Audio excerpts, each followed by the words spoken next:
ডিব্ৰুগড়বাসীৰ বাবে আজি এটা ঐতিহাসিক দিন 140 বছৰৰ পুৰণি ডিব্ৰুগড় মিউনিচিপাল বোৰ্ড আজি ডিব্ৰুগড় মিউনিচিপাল কৰ্পোৰেচনলৈ উন্নতিকৰণ কৰা হৈছে আজি ডিব্ৰুগড় মিউনিচিপাল বোৰ্ডত এখন সভা অনুষ্ঠিত কৰা হয়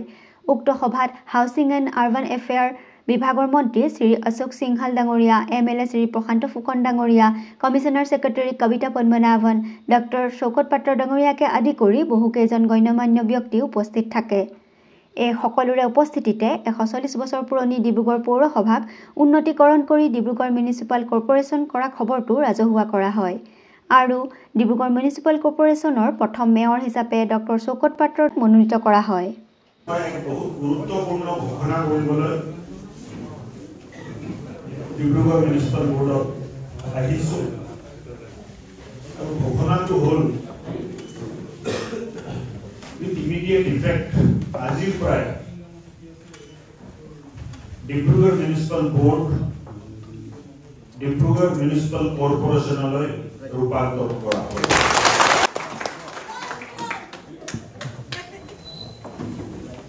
ডিব্ৰুগড়ৰ বাবে আজি এক ঐতিহাসিক দিন অসমৰ অতি পুৰণি মিউনিচিপাল বোৰ্ড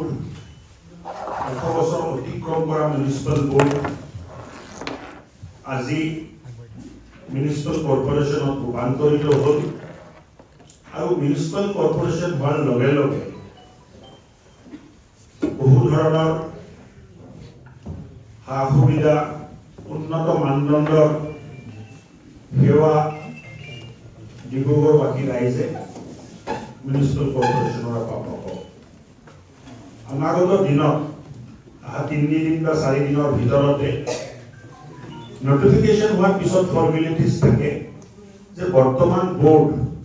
হয় ডিজলভ হ'ব নহলে এই বোৰ্ডটোকে আমি মেয়ৰ ডেপুটি মেয়ৰ আৰু কমিশনাৰসকলক কাউন্সিলৰৰ মৰ্যাদা দিয়াৰ কাৰণে এটা প্ৰস্তাৱ লম আৰু 3 দিন বা 4 দিনৰ ভিতৰত এই গোটেই প্ৰক্ৰিয়াটো আমি সম্পূৰ্ণ কৰিম মোৰ তৰফৰ পৰা সকলো কাউন্সিলৰক আৰু ডিব্ৰুগড় মিউনিচিপাল কৰ্পোৰেচনৰ প্ৰথম মেয়ৰজনক মই আন্তৰিক শুভেচ্ছা জনাইছো